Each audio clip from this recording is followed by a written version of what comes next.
السلام علیکم، خلیج اردو میں خوش آمدید۔ نظر ڈالتے ہیں اب تک کی اہم خبروں پر۔ متحدہ عرب امارات کے نائب صدر اور وزیر اعظم اور دبئی کے حکمران شیخ محمد بن راشد المکتوم نے امارات میں معیار زندگی کو بہتر بنانے کے لیے دبئی میں متعدد منصوبوں کی منظوری دے دی ہے۔ شیخ محمد نے 4 ارب درہم کی لاگت سے توانائی کے منصوبے کا معائنہ کیا۔ اس منصوبے سے توانائی پیدا کرنے کے لیے ٹھوس کچرے کا استعمال ہوگا۔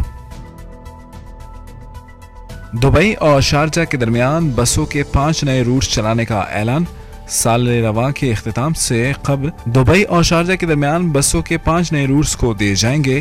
یہ کام شارجہ ٹرانسپورٹ اتھارٹی کے تعاون سے بس سروس میں سہولت پیدا کرنے کے لیے انجام دیا جائے گا۔ اجازت کے بغیر معلومات تک رسائی قانونی جرم ہے۔ خلاف ورزی کرنے پر 200,000 درہم تک جرمانہ عائد ہوگا اور جیل بھی ہوگی۔ متحدہ عرب امارات میں آن لائن معلومات تک رسائی کا قانونی راستہ موجود ہے۔ اگر آپ غیر قانونی راستے سے آن لائن معلومات تک رسائی حاصل کر لیں گے تو قانون آپ کے خلاف حرکت میں آئے گا۔ متحدہ عرب امارات کی وزارت صحت اور روک تھام نے کرونا وائرس کے 1295 نئے مریضوں کی صحتیابی کی تصدیق کی ہے، جس کے بعد ملک میں کرونا وائرس سے صحتیاب مریضوں کی کل تعداد 1,28,902 ہو گئی ہے۔ وزارت صحت نے 1121 نئے کیسز کا بھی اعلان کیا ہے، جس کے بعد ملک میں کرونا وائرس کے کل کیسز کی تعداد 1,32,629 ہو گئی ہے۔ وزارت صحت نے 5 مریضوں کی فوتگی کا بھی ذکر کیا ہے، جس سے ملک میں کرونا وائرس سے اموات کی تعداد 495 ہو گئی ہے۔ ملک میں ایکٹیو کیسز کی تعداد 3,232 ہو گئی ہے۔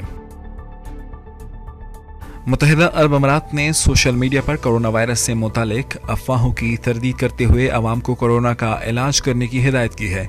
وزارت صحت اور روک تھام نے عوام کو ہدایت کی ہے کہ علامات ظاہر ہونے کی صورت میں کرونا کا علاج کرنا چاہیے۔ ابوظہبی کے ایک مال کے ٹرائل روم میں انجان شخص کی بے لباس تصویر بنانا مہنگا پڑ گیا۔ متعلقہ شخص نے فوجداری عدالت سے رجوع کر لیا تھا۔ عدالت نے الزام ثابت ہو جانے پر ملزم کو 10,000 درہم کا جرمانہ عائد کر دیا۔ ترکی میں 7.0 شدت کے زلزلے کی وجہ سے کئی عمارتیں گر گئیں، جس کے نتیجے میں کم از کم 26 افراد ہلاک اور 800 سے زائد زخمی ہو گئے ہیں۔ ترکی کے ایجنسی برائے انسداد قدرتی آفات کا کہنا ہے کہ ازمیر میں زلزلے سے 20 عمارتیں گر گئیں، جس سے 26 لاشیں نکالی گئی ہیں اور 800 افراد زخمی ہیں، جبکہ بحالی کا آپریشن بھی جاری ہے۔ ہلاکتوں کی تعداد میں اضافے کا خدشہ موجود ہے۔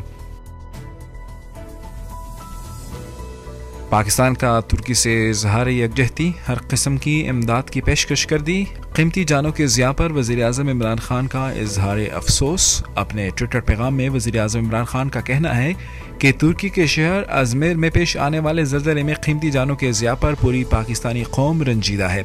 ہم بھولے نہیں کہ جب 2005 میں پاکستان میں زلزلہ آیا تو ترکی نے پاکستان کے ساتھ کس طرح یکجہتی کا اظہار کیا تھا۔ حرم شریف میں دہشت گردی کا بڑا واقعہ ناکام بنا دیا گیا۔ پولیس نے اس ڈرائیور کو گرفتار کیا جس نے مبینہ طور پر مسجد حرام کے گیٹ نمبر 89 کنگ شاہ فہد کو اپنی گاڑی سے بری طرح ٹکر ماری اور قانون کی خلاف ورزی کرتے ہوئے مسجد الحرام کے صحن میں داخل ہونے کی کوشش کی۔ یہ تھیں اب تک کی اہم خبریں۔ مزید خبروں اور اپڈیٹس کے لیے ہماری ویب سائٹ وزٹ کیجیے۔ ہماری یوٹیوب چینل کو سبسکرائب کر کے بیل آئیکن دبائیں۔ مزید خبروں کے ساتھ آپ کی خدمت میں دوبارہ حاضر ہوں گے۔ ابھی ہمیں اجازت دیجیے۔